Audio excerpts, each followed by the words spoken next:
It's believed but not confirmed that CCTV cameras are to be rolled out across London's bus stops after Transport for London say a trial they carried out made women and girls feel safer. The move has been welcomed, but not everyone feels it'll make a difference. Here's Bryony Williams. Small and discreet. And Transport for London says this CCTV camera at a bus stop in Peckham is making a big difference to help women and girls feel safe. This is one of the first shelters in the capital that had cameras installed last year as part of a trial, which TfL now wants to expand. So does it work? I feel like people are going to be violent regardless if there's cameras around or not. If they want to do those sorts of things, they'll probably still do it even though there's CCTV. Doesn't really matter where they put the cameras, it's still going to happen. However, TfL says out of the 1,000 women it surveyed about bus stop CCTV, 80% said it made them feel safe, 73% stated they would be more likely to travel by bus. And as for safety campaigners, they believe it's a step in the right direction. We have seen so many girls that their lives have been taken at the hands of men. Sarah, Farad, Zara, Alina, Sabina, Nessa. They have been a line in the sand moment within society. I think they are always at the back of our mind. I think we need to have more money put into initiatives like this. Figures released earlier this year from the Metropolitan Police show cases of violence against women and girls are increasing, and the force says it's committed to tackling it. Local authorities across London have individual strategies to help reduce it. And here in Peckham, women's safety is still a huge concern. This is my eldest, and I do worry about when she goes out. Like, every time she goes out, I'm like, if you see someone walk on the other side of the road, make sure you keep your phone hidden away. Like, if you don't feel safe, just call me or just shout. Walking home at night is horrible. It's lucky that I'm close to the bus stop, but even just like the 2-minute walk through the street is not nice for me because, you know, a lot of people doing drugs late at night. There's a lot of men who are like lechy and weird.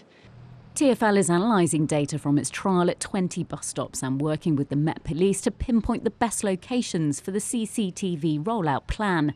Bryony Williams, BBC London. Thousands of trans and non-binary people took part in London Trans Plus Pride this afternoon. Many of those taking part believe this year's Trans Pride was more important than ever, as it comes just 3 months after the UK Supreme Court ruled that women should be defined under equality legislation by their biological gender. Well, the theme for this year's gathering was existence and resistance.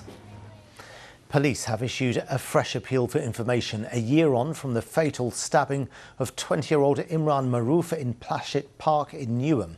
It happened last July, with Imran dying at the scene. Police say his family and friends continue to live with the trauma. There's a £20,000 reward for information that leads to a conviction. The Rail, Maritime and Transport Union says there's been a serious escalation in violent and antisocial behaviour across Southern and Gatwick Express services. It wants action to tackle the problem, as staff are said to face daily verbal abuse, threats and spitting. Govia Thameslink, which operates the services, says any abuse is completely unacceptable and it takes all incidents seriously. The former MasterChef host, Greg Wallace, has said he is sorry to anyone he hurt by his behaviour, but insisted he is not a groper, sex pest or a flasher.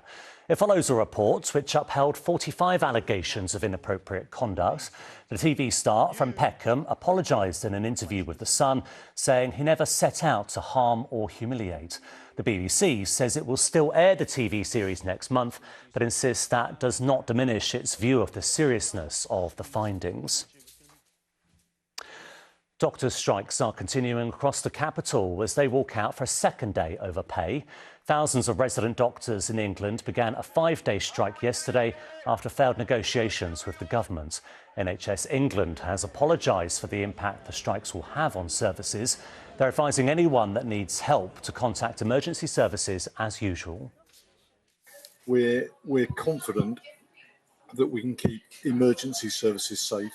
And we like to tell public that if they're really ill, they should go to A&E or call an ambulance as usual. If they have less serious illnesses, they can use the website, dial 111 or use their local pharmacy.